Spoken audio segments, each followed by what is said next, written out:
سورہ مائدہ کی آیت نمبر 28 ہے۔ اعوذ باللہ من الشیطان الرجیم، بسم اللہ الرحمن الرحیم۔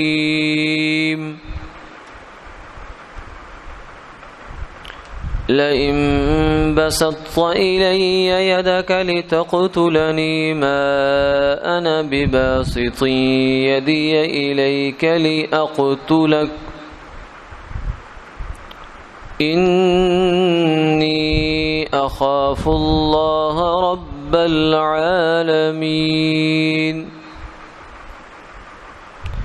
إني أريد أن تبوء بإثمي وإثمك فتكون من أصحاب النار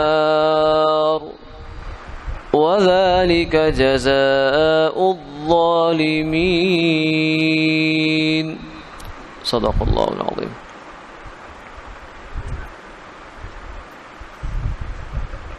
تو حابیل نے کہا اگر تو اپنا ہاتھ میری جانب بڑھائے گا تاکہ تو مجھے قتل کرے تو میں اپنا ہاتھ تیری جانب بڑھانے والا نہیں ہوں تاکہ تجھے قتل کروں۔ میں اللہ سے ڈرتا ہوں جو رب ہیں تمام جہانوں کے۔ میں چاہتا ہوں کہ تو پلٹے میرا گناہ لے کر بھی اور اپنا گناہ لے کر بھی، اور تو ہو جائے دوزخیوں میں سے، اور یہ ظلم کرنے والوں کی جزا ہے۔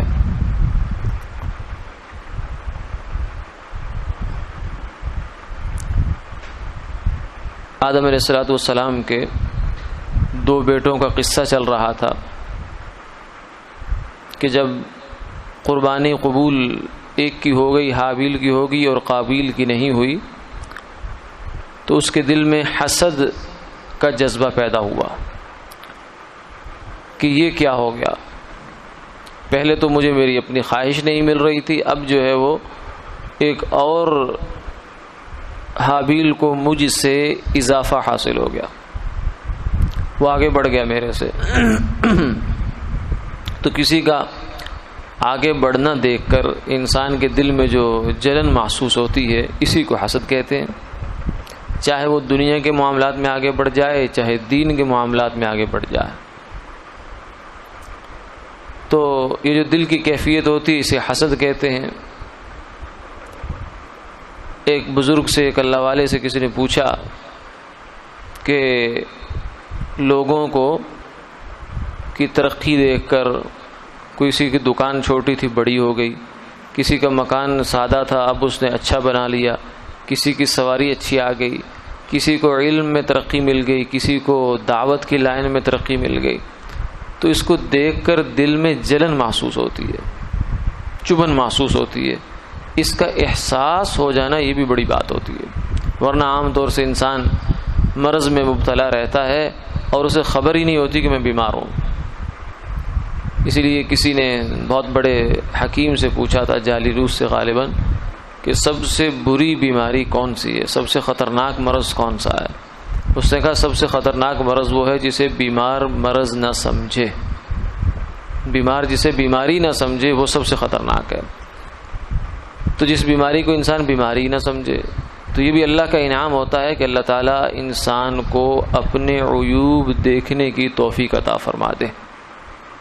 یہ اللہ کا بڑا انعام ہوتا ہے کہ انسان اپنے آپ کو پڑھنے لگ جائے۔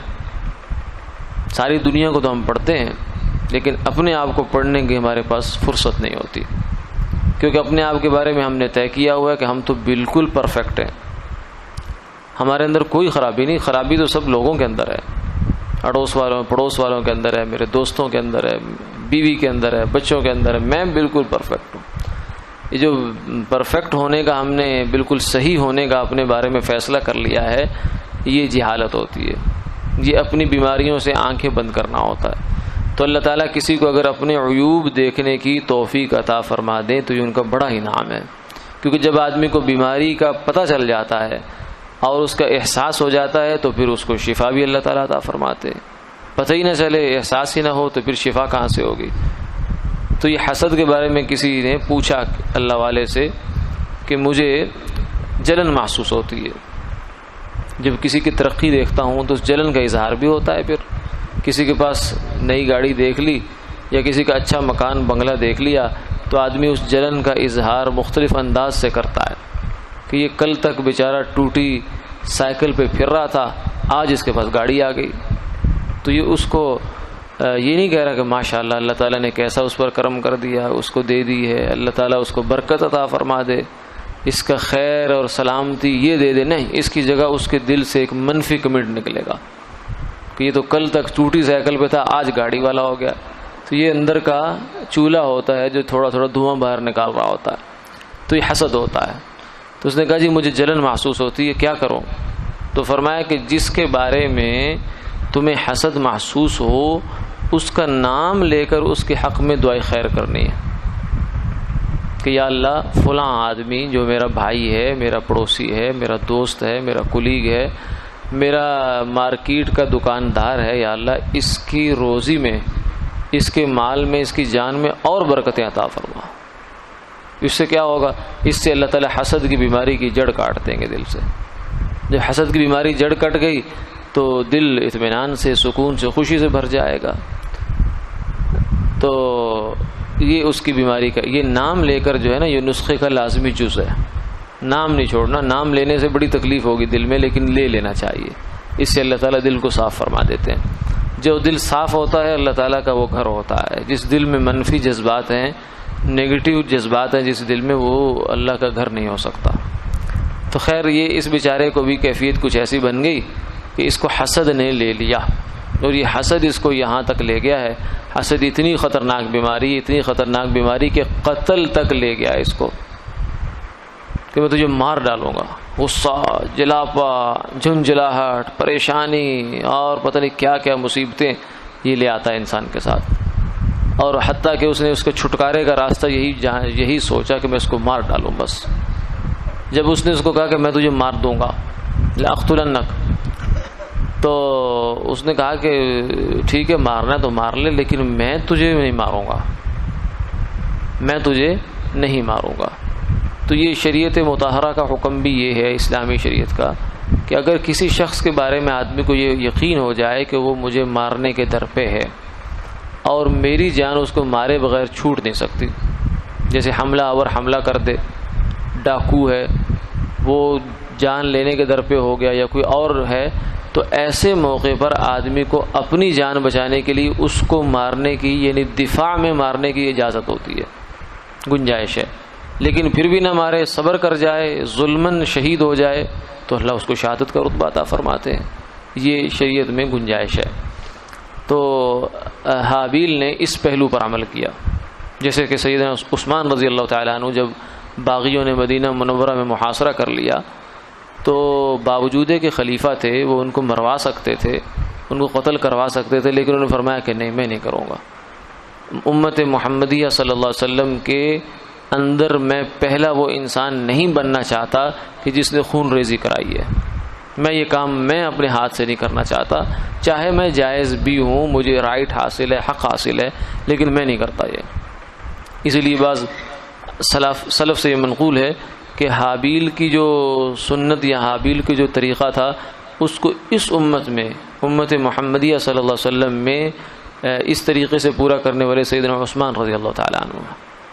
تو یہ ایک صبر کا پہلو، انہوں نے کہا میں صبر کو اختیار کرتا ہوں، میں خون ریزی نہیں چاہتا. تو یہ گنجائش ہوتی ہے اس بات کی بھی. تو اس نے کہا کہ میں تمہیں قتل نہیں کروں گا چاہے تو مجھے قتل کر دے. کیوں؟ اس لیے کہ مجھے اللہ کا ڈر ہے. میں نہیں چاہتا کہ میں آنے والی نسلوں تک، قیامت تک کے لیے خون بہانے والا میں نہ بن جاؤں. تو بنتا ہے تو بن جا، لیکن مجھے یہ بننے کی ضرورت نہیں ہے. میں ظلماً شہید ہو جاؤں گا، قتل ہو جاؤں گا، لیکن میں یہ کام نہیں کروں گا. اس کے بعد آگے انہوں نے کہا کہ انی ارید ان تبوء باسمی و اسمک، میں یہ چاہتا ہوں کہ تو اپنا گناہ بھی لے کے نکلے اور میرا بھی گناہ تیرے سر پہ ہو. یعنی کیونکہ حدیث پاک میں آتا ہے کہ قیامت والے دن مظلوم کے گناہ ظالم پر لاد دیے جائیں گے. اس لیے فرمایا نا میری امت کا مفلس شخص کون ہے؟ صحابہ نے عرض کیا یا رسول اللہ جس کے پاس پیسہ نہیں ہے، مال و دولت نہیں ہے، مفلس وہ ہے، کنگال آدمی وہ ہے؟ تو فرمایا نہ، یہ وہ آدمی نہیں ہے، بلکہ وہ آدمی ہے کہ جو اعمال کے پہاڑ لے کر آئے گا، لیکن جب حساب کتاب کے موقع آئے گا تو اس کے نامہ اعمال کی نیکیاں تل رہی ہیں، بڑی نیکیاں لایا ہے، تہجدیں لایا ہے، اور بڑے صدقے لایا ہے، بڑے ڈونیشن لایا ہے، بڑے اوقاف کر کے لایا ہے، بڑی کمائی کر کے لایا ہے، بہت زیادہ، لیکن جب نیکیاں تلنے کا وقت آ گیا ہے تو ایک مظلوم آ گیا، اس نے کہا جی میرے ساتھ اس نے ظلم کیا تھا فلاں فلاں موقع پر، مجھے گالی دی تھی، مجھے تھپڑ مارا تھا، مجھے میرا فلاں بندہ اس نے قتل کیا تھا، شہید کیا تھا، یا میری غیبت کی تھی، میرے بارے میں اس نے برے الفاظ استعمال کیے تھے۔ یہ مختلف جو گناہ ہوئے ہیں، حقوق العباد سے متعلق جتنی کوتاہیاں ہیں وہ اس میں آ جاتی ہیں، تو وہ آئیں گے اور کہیں گے ہمارا بدلہ دلوایا جائے۔ تو قیامت والے دن کے تو کرنسی یہ نہیں ہے، روپیہ، پیسہ، ڈالر، ریال نہیں ہے، بلکہ قیامت کی کرنسی تو اعمال ہے۔ وہاں تو جو ایکسچینج ہوگا، تبادلہ ہوگا، آپس میں لین دین ہوگا، وہ اعمال کی صورت میں ہوگا۔ تو اس لیے ان کے کہا جائے کہ ہاں جی، تو کہیں گے نیکیاں دلوائی جائے ہماری اس سے، تو نیکی جا رہی ہے۔ کسی کے ساتھ ظلم کیا وہ نیکی چلی گئی، کسی کو کے ساتھ زیادتی کی ہے وہ نیکی چلی گئی، کسی کو کوئی زمین دبا لی تھی، کوئی غلط کام کر لیا تھا، وہ سب نیکیاں چلی جا رہی ہیں، کرتے کرتے کرتے کرتے حتیٰ کہ نیکیاں ساری ختم اور حقوق العباد والے بھی باقی ہیں۔ اس نیکی کا جو ریٹ ہوگا وہ بھی بعض روایات میں آتا ہے، حدیث میں تو نہیں لیکن بعض ویسے روایات میں آتا ہے کہ ایک جو دانق ہوتا ہے نا، دانق یہ درہم کا چھٹا حصہ ہوتا ہے، درہم چاندی کا سکہ ہوتا ہے، تقریباً 10 درہم کے 2.5 تولے بنتے ہیں، 200 درہم کے 52.5 تولے بنتے ہیں، تو ایک درہم کا چھٹا حصہ یعنی تولے کا بھی کچھ حصہ بنے گا، تو چاندی، اتنی چاندی، یہ آج کل کے زمانے میں آپ کہہ لیں 500 کے لگ بھگ یا شاید اس کے قریب قریب، اتنا اگر کسی کا مال دینا ہوگا، صرف مال کا مسئلہ ہے یہ، تو اس کے بدلے میں 700 مقبول نمازیں دینی پڑیں گی۔ وہاں کا ریٹ یہ ہے، ایک دانق کے برابر 700 مقبول نمازیں دینی پڑیں گی۔ اس لیے فرمایا نا، نیکی کرنا بھی بڑا کام ہے، لیکن اس نیکی کو بچانا بڑا کام ہے، اس سے بڑا کام ہے۔ اس نیکی کو بچا کر قیامت تک لے جانا، قیامت سے بھی آگے جنت تک لے جانا، یہ بڑا کام ہے۔ تو اس لیے انسان کو نیکیاں کمانے کی جیسے فکر ہوتی ہے، ایسے نیکیوں کو بچانے کی فکر بھی ہونی چاہیے کہ میری کسی زیادتی کی وجہ سے، ظلم کی وجہ سے جو ہے وہ میری نیکیاں تو ضائع نہیں ہو رہی۔ تو اس لیے قیامت والے دن تو مظلوم کے اوپر فرمایا کہ پھر اس ظالم کہ جو ہے وہ نیکیاں ختم ہو جائیں گی، تو پھر اللہ تعالیٰ حقوق والے بھی باقی ہوں گے۔ پھر کیا آرڈر ہوگا؟ آرڈر یہ ہوگا کہ ان کے گناہ اٹھا کر اس پر لادنا شروع کر دو۔ یہ بھی ایک طرح سے ان کو فائدہ ہوگا، ریلیف مل جائے گا کہ مظلوم کے گناہ جو ہیں وہ ظالم کے سر پہ لاد دیے جائیں گے۔ تو وہ بندہ جو نیکیوں کے پہاڑ اٹھا کر لایا تھا، وہ ذلیل کر کے جہنم میں ڈال دیا جائے گا کہ نیکی تو کمائی لیکن بچانے کی فکر نہیں کی تو نے۔ تو اس لیے فرمایا انی ارید ان تبوء باسمی واسمک، تو ہوگا ظالم، میں ہوں گا مظلوم، تو میرے اپنے گناہ تو اٹھائے گا ہی اٹھائے گا، لیکن میرے گناہ بھی تجھے قیامت والے دن اٹھانے پڑیں گے۔ تو یہ اس طرف اشارہ۔